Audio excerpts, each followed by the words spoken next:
Hi everyone, Namaste. So in the last class, we completed Gibbs energy relations. So its relations with equilibrium constant.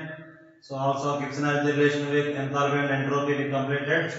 So what are the formulas of Gibbs energy? Delta G is equal to delta H minus T delta S. So this is the formula relation with enthalpy, entropy and Gibbs energy.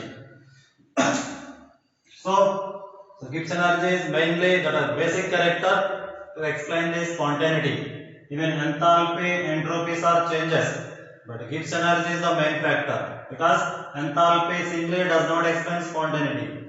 Entropy singly does not explain spontaneity. That's why the combining factor of enthalpy and entropy we are calling as Gibbs energy. So it is the only criteria to explain spontaneity. So whether the reaction is possible or not possible. So science also we have said when delta G is negative, that is called spontaneous. When delta G is positive, that is called non-spontaneous. So sometimes they will give some important signs. They ask what is the conditions for the spontaneity. See this, we are taking delta H, delta S and delta G. So we know that delta H is negative, that is a spontaneous. Delta S is positive, that is a spontaneous. If both are spontaneous, so definitely delta G is also spontaneous. What is the formula? Delta G is equal to delta H minus T delta S. So this is negative, this is positive. So automatically delta G will be negative. When delta G is negative, so that is a spontaneous at all temperatures.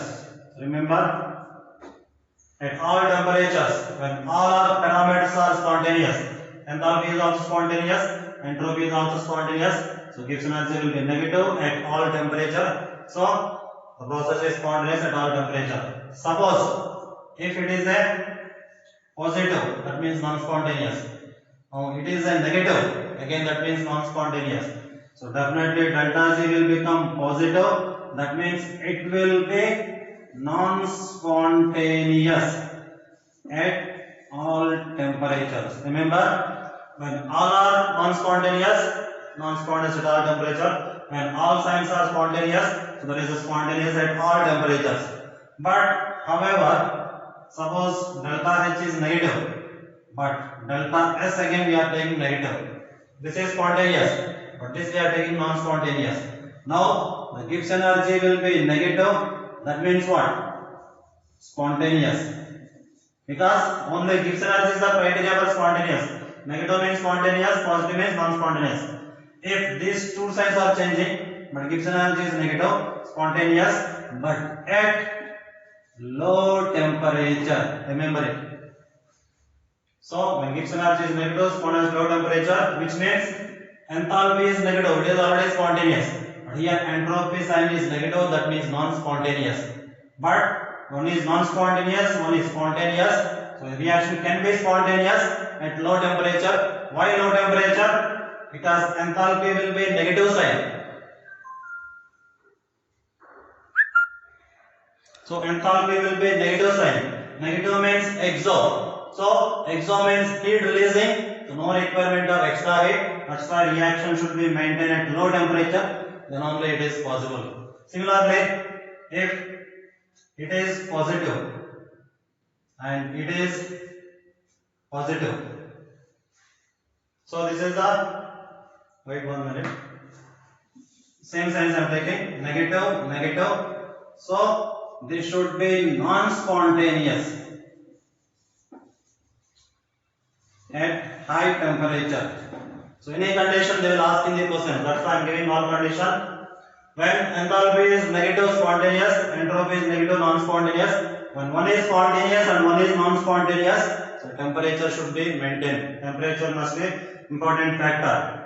If it is exothermic reaction, so temperature should be low to become spontaneous. For exothermic reaction, we are using temperature high, then that will become non-spontaneous. So these are easy conditions. Both are spontaneous, so spontaneous at all temperature. Both are non-spontaneous, non-spontaneous at all temperature. But when one is spontaneous, the other condition is non-spontaneous, then temperature is the factor. So at low temperature it should be spontaneous, at high temperature it should be non-spontaneous. So why low and high? Since nature of reaction, delta H is negative means exo. So exo reactions are spontaneous at low temperature, non-spontaneous at high temperatures. This is important. Similarly, if this should be positive means non-spontaneous. Now this I am taking spontaneous. This is non-spontaneous, this is spontaneous. Both are different conditions. Now it should become negative. That means spontaneous at high temperature. Why high temperature spontaneous? Since the reaction is exo. So endo means heat is required. So at a high temperature reaction can be feasible. So this is non-spontaneous, this is spontaneous. Both are different conditions. Then it will become spontaneous at high temperature. Same like positive. It will be positive. That means non-spontaneous at low temperatures. This table is most important. Very simple table. Again I am explaining. The first two conditions is this. Negative means spontaneous, positive means spontaneous. When both are spontaneous, so definitely delta G will become negative and spontaneous at all temperatures. When both are spontaneous at any temperature, the process can be spontaneous. Here non-spontaneous. This is also non-spontaneous. When both are non-spontaneous, the process is also non-spontaneous. That means Gibbs energy will be positive at all temperature. But one is spontaneous and other one is non-spontaneous. Then to become spontaneous, we must provide some conditions. So the conditions are depends on delta H value. When delta H is negative, that is spontaneous. Delta S is negative, that is non-spontaneous. So one is explaining spontaneous and one is explaining non-spontaneous. So the combining factor can be spontaneous also possible, non-spontaneous also possible. Spontaneous will be at low temperature. Why should be temperature low? Since it is exothermic. Exothermic reactions are spontaneous at low temperature and non-spontaneous at high temperature. In the last two, delta H is positive. Positive means this is a non-spontaneous. But these are the spontaneous. One is non-spontaneous and one is spontaneous. Then temperature is the factor. Since it is endo reactions are favorable at high temperature. So that's why spontaneous at high temperature. So this table is most important. Sometimes science also they will ask. They will give science at which temperature it is spontaneous. They will ask. So most important this table. Write this table. So after that, so formulas we already completed. Gibbs energy relation with enthalpy, Gibbs energy relation with equilibrium constant. So based on this formulas, we'll say one or two questions.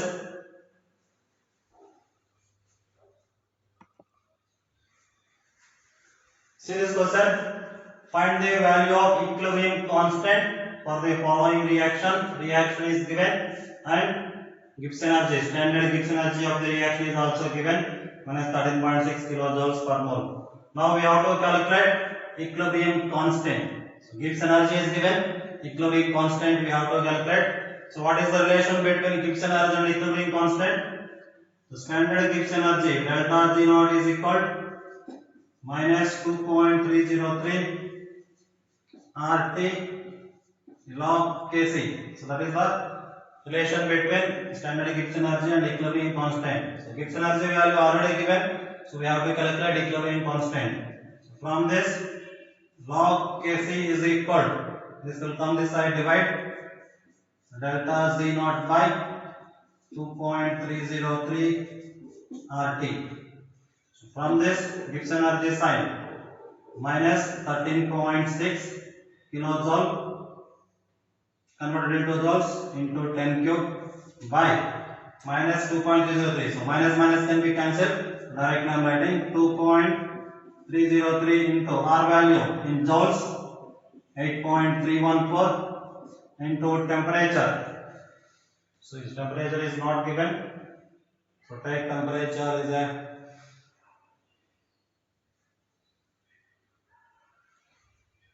room temperature. So temperature at 298 Kelvin. So temperature should be there given. So 298 Kelvin. So into 298. So just multiply this value. The answer will be 2.38. So this will be log Kc value. Log Kc is equal to 2.38. So we require equilibrium constant Kc. If log will come this side, 1 by log. 1 by log we also called anti-log 2.38. Now, so this anti-log value sometimes they will give in the question or sometimes not give. Suppose it is not given in the question. So what we have to do is forget the value. Whatever the value present before the decimal. So before the decimal, whatever the value is present. So write into 10 power 2. Here suppose value 3 is there. So we write 10 power 3. Value 10 is there. 10 power 10. So whatever the decimal before value is there, just write as a 10 power. Answer will be 10 power 2. Remaining 0.38 value, something value will be there. That value definitely given in the question. If not given in the question, so directly just 10 power 2 is enough. So anti-log of 0.38 value should be 2.4. The value will be given in the question. Anti-log only applicable to decimals. Remember, anti-log of 0.38 is equal to 2.4 into, and before the decimal whatever is there, it should be written in 10 power 2. Suppose here value is 20.38. Value will be 2.24 into 10 power 20. So decimal value will be 10 power value. So this is 2.38. Answer should be 2.4 into 10 power 2. So relation between equilibrium constant and Gibbs energy, most important relation. Write the question.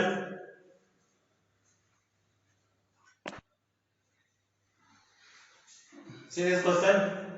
At 60 degrees Celsius, N2O4 is 50% dissociated.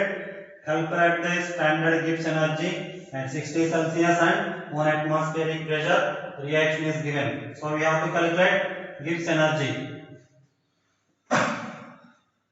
So Gibbs energy formula based on one is enthalpy and one is equilibrium constant. Here enthalpy is not given. So definitely we have to identify equilibrium constant first. So in the reaction, N2O4 is dissociating 50%. See this, 1 mole of N2O4 on dissociation producing 2 moles of NO2 gas. If we are taking 1 in this, dissociation is given 50%. So 50% means 0.5. Percent always divide with 100. So 50 by 100 will be 0.5. So now see this, 1 mole producing 2 moles. 0.5 mole is dissociating. It will produce 2 into 0.5. So dissociation is 1, product will be 2. 0.5 is dissociation, 2 into 0.5 is the amount of product. So both reactant and product present in the gas phase. So we can calculate Kp value first. Kp is the equilibrium constant of pressure. The formula of Kp, partial pressures of product. So product is NO2 here. Partial pressure of NO2 whole power 2 divided by partial pressure of N2O4 whole power 4. Actually this is equilibrium chapter. So Kp value, partial pressure of product by partial pressure of reactant. Now what is the partial pressure? The partial pressure already we have seen in this plates of metal chapter. The partial pressure is depends on mole fraction. So mole fraction into total pressure is called partial pressure. So partial pressure of NO2 means mole fraction of NO2 into partial total pressure. So pressure of NO2 also we can write whole power 2 by similarly mole fraction of N2O4 into pressure of N2O4 whole power 1.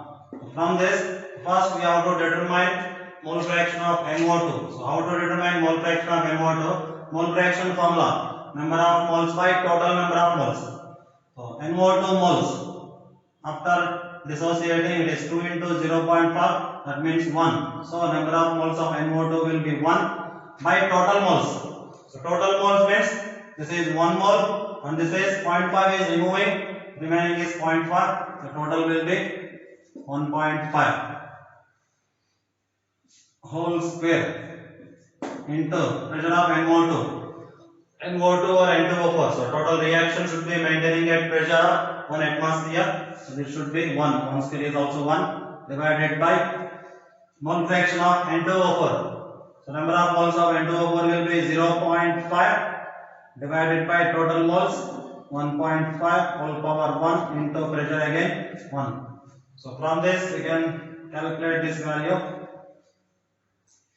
So this will be 1 by 1.5 whole square. 1.5 will go outside. 1.5 divided by 1.5 whole square into 0.5. So this value we have to calculate. So this answer should be nearly 1.33 atmosphere is K. That is the Kp value. Now we have to calculate Gibbs energy. Relation all we know, delta Z naught is equal minus 2.303 RT log Kp. So 2.303 into R value taking us 8.314 into temperature 60. 60 means 273 333 into log Kp value 1.33. So log value definitely they will give in the question. So on multiplying minus 2.303 8.314 333 into log 1.33 value will be 0.1239. So answer you will get nearly 763.8 kilojoule per mole. So R value we are taking in joules, na? So it should be joules. So this is the question, relation between equilibrium constant and Gibbs energy, most important relation. So number of times questions are given in the exam. So practice this. Again I am telling, first for this reaction we are calculating equilibrium constant. Since both are gases, we can calculate Kp value. Kp formula partial pressure of product by partial pressure of reactant. Partial pressure formula pure pressure into mole fraction. So pure pressure of NO2 into mole fraction of NO2. Pure pressure always 1 because in the equation it is given as a 1 atmosphere. Mole fraction means moles of one component by total moles. So mole fraction of NO2 means moles of NO2 by total moles. Moles of NO2 2 into 0.5 1 by total moles. So this will be the 1 mole. 1 minus 0.5 will be 0.5. The total will be 1.5. So whole square into pure pressure will be 1 by mole fraction of N2O4. Number of moles of N2O4 will be 0.5. Total moles will be 1.5 whole power 1. So we get 1.33 atmosphere. Substituting on this formula, we get answer. So practice these questions.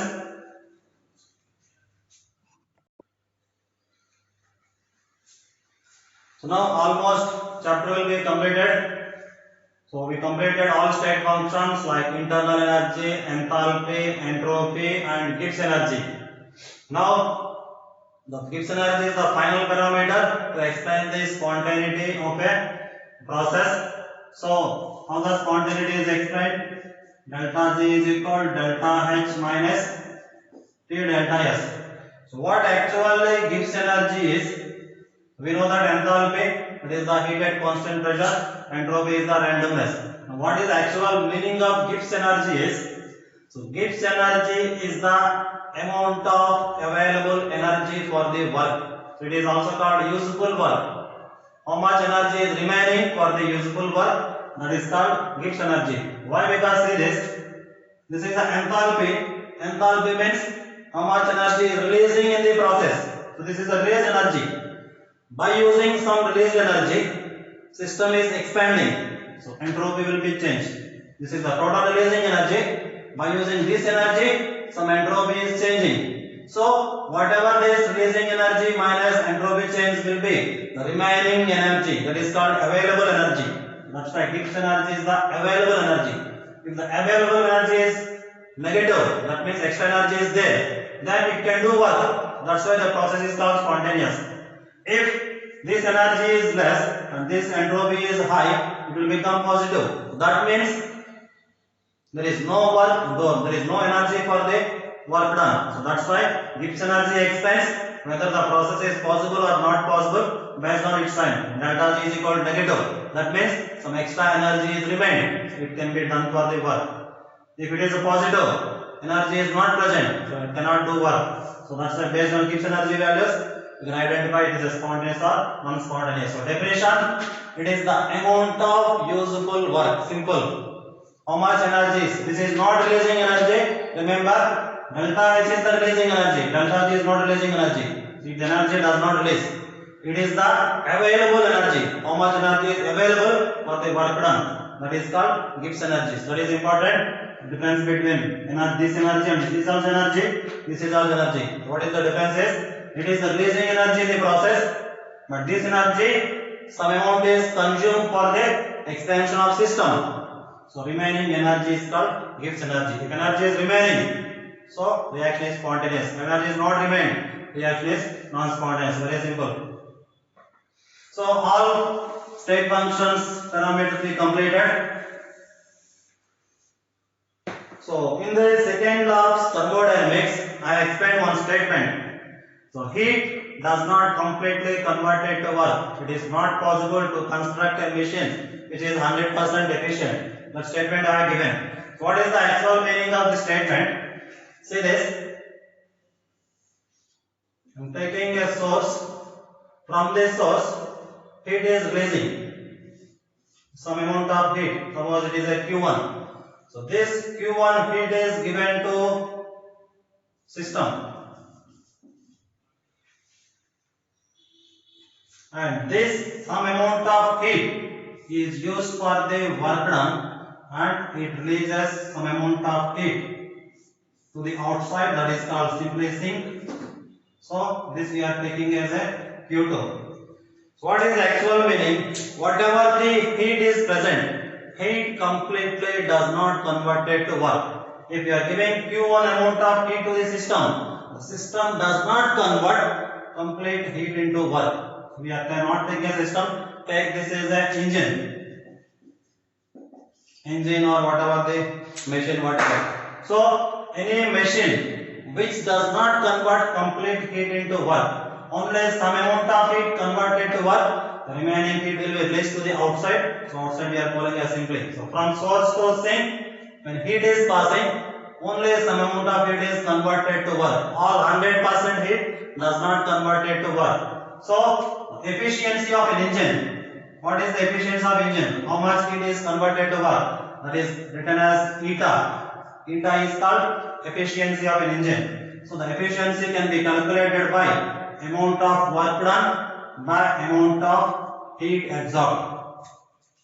By absorbing how much heat, how much work is doing. That is called efficiency of an engine. Now what is the work formula here? Here see this. Amount of absorbing Q1 must be equal to W amount of work done plus releases to the surroundings. Total absorbing is this much. Some is converted to work and some is releasing to surroundings. So Q1 will be W plus Q2. From this, what is the W value? Will come this side, Q1 minus Q2. So in place of W, we can write Q1 minus Q2 by Q1. So this is the formula of efficiency of an engine.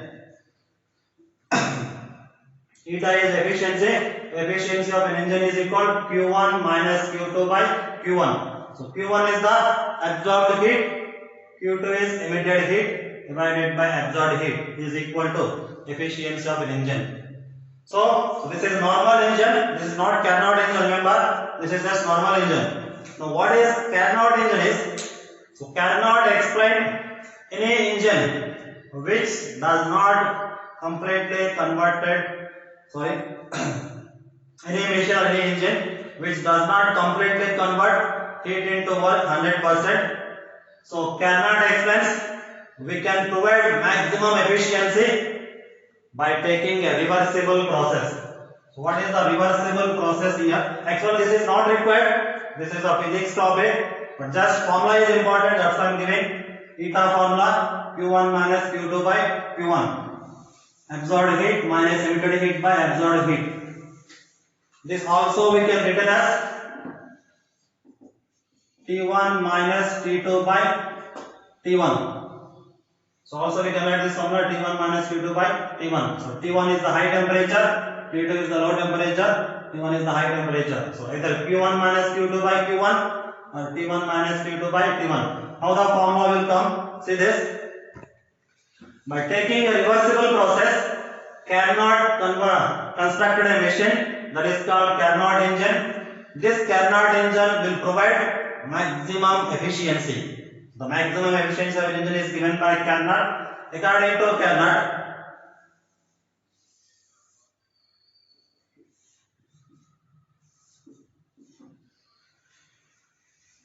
if a system is going from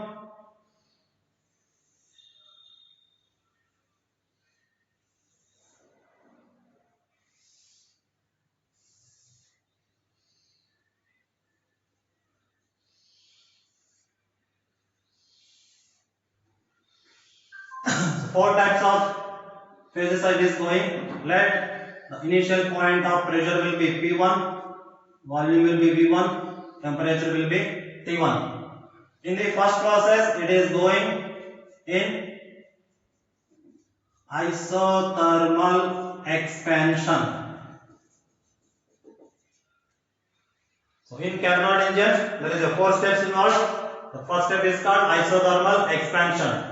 What is isothermal expansion? Isothermal means temperature is constant and gas is expanding. So due to that expansion of gases at constant temperature, isothermal condition we know that Boyle's law. At isothermal condition, pressure volume inversely proportional. So both pressure and volume will be changed. Temperature should be constant. So it is reaches a point B. Let it is a A, it is a B, it is a C, it is a D. From A to B, isothermal expansion, pressure becomes P2. Volumes becomes V2 and temperature becomes T1. Temperature is not changed. Why? Because it is a isothermal expansion. Temperature will be constant. Now in the second step, from B to C, it is undergoing adiabatic expansion. In adiabatic expansion, heat is constant. Remember, heat is constant. So temperature can be changed. That's why pressure P3, volume V3, temperature T2 I am taking. Now the third process it is going isothermal compression. This is expansion and it is compression. So during the isothermal compression again temperature should be same since it is isothermal and pressure volume will be changed. P4, V4, T2. And the final one is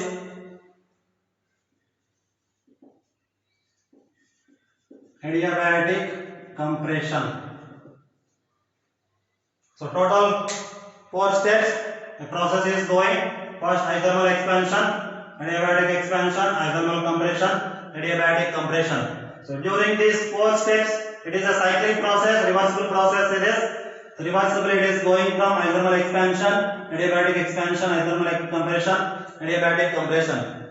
So in the first step means let A to B. In this A to B, whenever it is expanding, temperature is constant since it is isothermal expansion. Here the absorbing heat due to expansion, heat should be absorbed. The absorbed heat should be Q1, which is also equal to work. Heat and work both are same. Why? Because in isothermal condition, first law thermodynamics, delta is equal to Q plus W. In any isothermal process, delta U will be 0. So from this, Q plus W is 0. Q is equal to minus W. So heat and work both should be same. In isothermal process, just sign is different. Now, the work done formula in isothermal reversible process. All we know that nRT ln final volume V2 by V1. So ln will get converted to log also, 2.303 nRT log V2 by V1. Just I am taking ln. Now this is nRT ln V2 by V1. The second step is B2C. In B2C, adiabatic means heat is constant, so heat is zero. Heat does not take place, only directly work. So work in adiabatic process. The formula I already given. In adiabatic process, work done formula Nr into high temperature. Sorry, this is a T1, it is a T2. When it is expanding, temperature will be cool, that means decreases. T1 is high temperature, T1 minus T2 divided by gamma minus 1. So this is the formula I have given for the adiabatic work done. Now the next process is C2D. In C2D, it is isothermal process. In isothermal process, it is a compression. Heat will be released. So take as a Q2, which is equal to, so take this as a W1, this is a W2, this should be W3. In isothermal process, formula will be same again, nRT ln. Final volume will be V4, it should be V3. So V4 by V3. And finally, D2A. In this adiabatic, heat is constant 0. Directly work formula W4 is equal to nR. High temperature will be T1, low temperature will be T2. So T1 minus T2 by gamma minus 1. So total 4 works are given in the isothermal expansion. This is the work. Adiabatic expansion, this is the work. Isothermal compression, this is the work. Adiabatic compression, this is the work. So the total work done, net work done. So total work done is equal to W1 plus W2 plus W3 plus W4. So remember, W1 value nRT ln V2 by V1. W3 value nRT ln V4 by V3. So both are different. But W2 and W4 both are adiabatic. One is expansion, one is a compression. So values must be same. So adiabatic work, either it is expansion or compression, values will be same. So that means W3 and W4 will be cancelled because one is expansion. Expansion means work done by the system.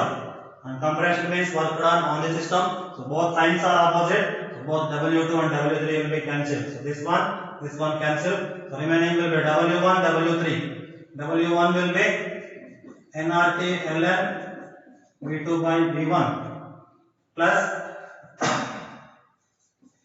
nR. So take this as a T1, sorry, nR T1, and this is the W3 compression T2. So nR T2 ln V4 by V3. So this is the total work done. Now what is the efficiency of an engine formula? Total work done by heat absorbed. Work done value this one.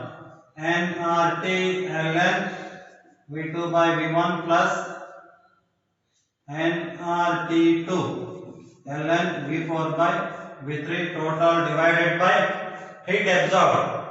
What is absorbed heat? So this is the absorbed heat. That is again same nRT1 ln V2 by V1. So heat efficiency formula, work done by heat absorbed. This is the total work done because adiabatic expansion or compression both are cancelled. Only isothermal expansion and compression we are taking. By heat absorbed. So heat absorbed is equal to isothermal expansion work. So this is the formula. Finally, this we have to derive. Just write this.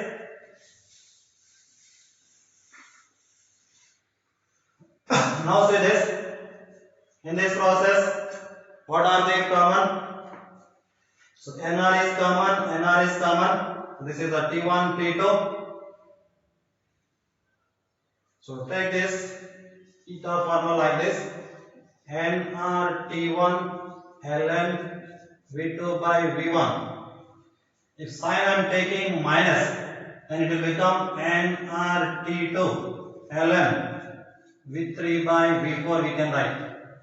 So this is a V4 by V3. I am writing as V3 by V4, then sign will be negative.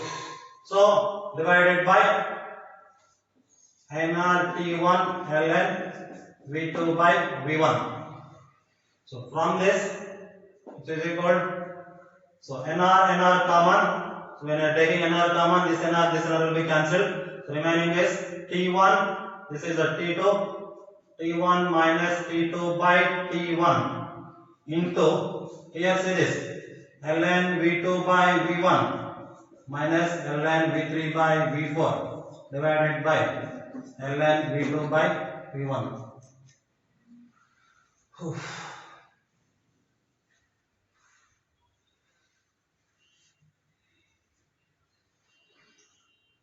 So just this is T1, this is a T2, T1 minus T2. I am taking common. Similarly, this is a T1, T1 minus T2 by T1 into remaining will be ln V2 by V1 minus ln V3 by V4 divided by ln V2 by V1.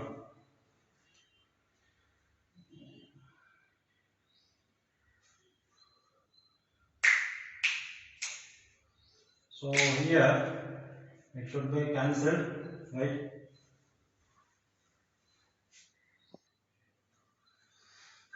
So here actual the value of V2 by V1 must be equal to V3 by V4. So this should be cancelled, it will become 0. Why? Because V2 by V1 must be equal to V3 by V4. How it is came, I will explain. See this. I am taking 4 process here. First one is isothermal process. In isothermal process, PV is equal to constant. In adiabatic process, PV power gamma is equal to constant. Remember these two. In isothermal, PV is equal to constant. Adiabatic, PV power gamma is equal to constant. So that's why the first one is isothermal. From this we can write P1 V1 is equal to P2 V2. In adiabatic expansion we can write P2 V2 power gamma is equal to P3 V3 power gamma. In the isothermal compression we can write P3 V3 is equal to P4 V4. In adiabatic compression we can write P4 V4 power gamma is equal to P1 V1 power gamma. So very simple here. So isothermal expansion, isothermal compression formulas, adiabatic expansion, adiabatic compression formula. This is isothermal constant, PV is equal to constant. In adiabatic, PV power gamma is equal to constant. So from this, these two are isothermal condition, these two are adiabatic conditions. Just write the LHS and RHS equally. In the left hand side, V1, V3, V2, V4 power gamma. V1, V3, V2 power gamma, V4 power gamma, which is equal to right hand side V2, V4, V3 power gamma, V1 power gamma. So from this we can write, so this is a V2 power gamma. Here V2 will come this side, will become V2 power gamma minus 1. Similarly, this is a V4 power gamma. V4 here also there, will come this side. V4 power gamma minus 1 is equal to, this should be V3 power gamma. V3 going to this side, gamma minus 1. This is a V1 power gamma, even going this side, minus 1. From this we can write V2 by V1 whole power gamma minus 1 is equal to V2 divided by V1 is equal to V3 by V4 whole power gamma minus 1. So that means V2 by V1 is equal to V3 by V4. So V2 by V1, V3 by V4, both are same. So it should be cancelled. That should be total 1. So remaining will be, so T1 minus T2 by T1. So this is the efficiency formula.